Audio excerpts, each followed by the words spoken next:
Since Repair Clinic encourages you to perform this repair safely, a warning icon will appear when you should use caution.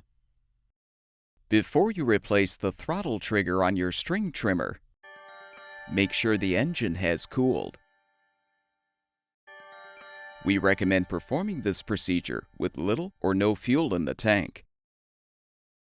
Using a T20 Torx bit, unthread the 4 screws securing the throttle housing.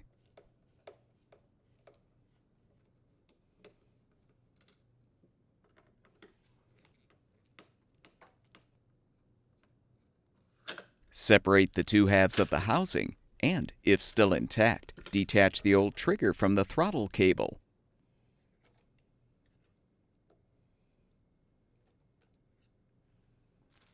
Before you install the new throttle trigger, confirm that the throttle cable is positioned in the housing.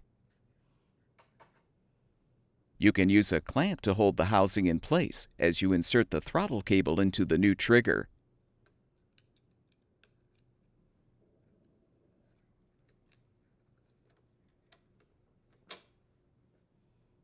If necessary, realign the spring.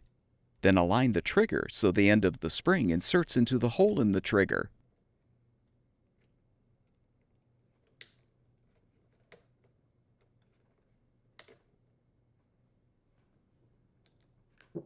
Reposition the lockout lever if required. Then realign the 2 halves of the housing.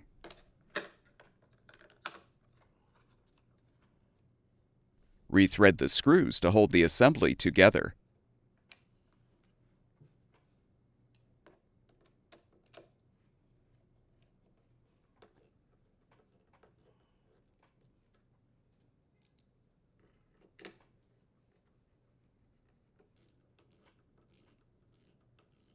Refill the fuel tank if necessary, and your string trimmer should be ready for use.